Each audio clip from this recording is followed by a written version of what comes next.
हरि ओं श्रीगुरुभ्यो नमः। श्री सीतालक्ष्मणभरतशत्रुघ्नहनुमत्समेत श्रीरामचन्द्रस्वामिने नमः। श्रीमद्वाल्मीकिरामायणं सुन्दरकाण्डम् एकोनपञ्चाश सर्गः। रावणप्रभावदर्शनम्।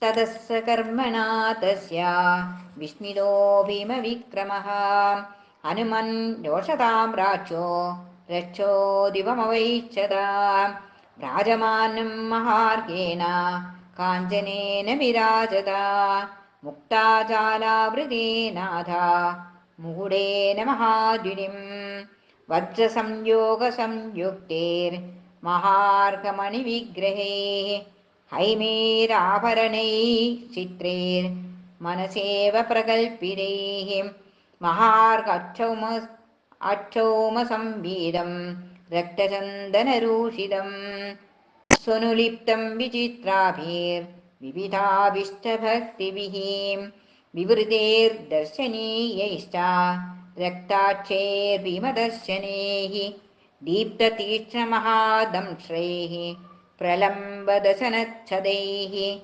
शिरोभिर्दशभिर्वीरं भ्राजमानं महोजसं नानाव्याळसमाकीर्णैः शिखरैरिव मन्दरं नीलाञ्जनजयप्रख्यं हारेणोरशिराजता पूर्णचन्द्राभवक्त्रेण सबलागम इवाम्बुदं बाहुर्भिर्बद्धकेयूरैः चन्दनोत्तमरूषिदैः प्राजमानाङ्गदैः पीनैः पञ्चशीर्षैरिवोर्गैः महति स्फाटिके चित्रे रत्नसंयोगसंस्कृते उत्तमास्तरणास्तीर्णे सोपविष्टम्बरासने अलङ्कृताभिरत्यर्थं प्रमदाभिः समन्ततः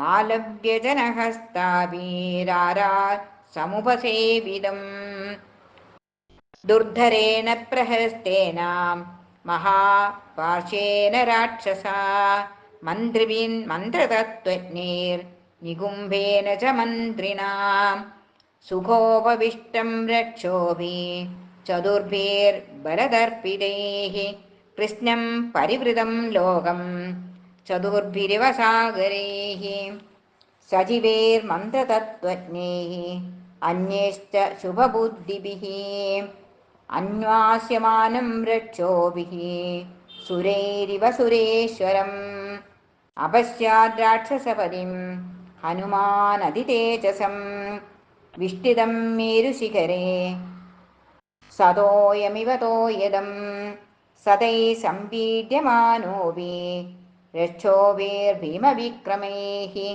विस्मयं परमं गत्वा रक्षोदिवमवैक्षता व्राजमानं ततो दृष्ट्वा हनुमान् राक्षसेश्वरं मानसा चिन्तयामास तेजसा तस्य मोहितः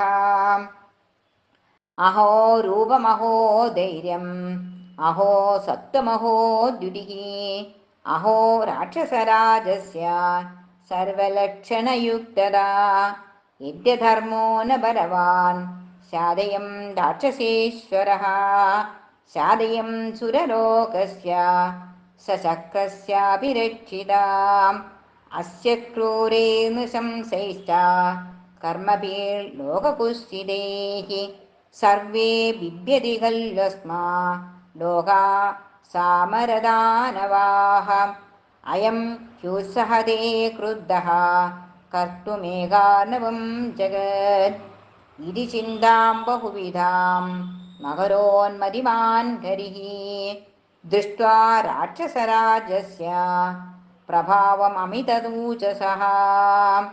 इति श्रीमद्रामायणे सुन्दरकाण्डे एकोनपञ्चाशः सर्गः।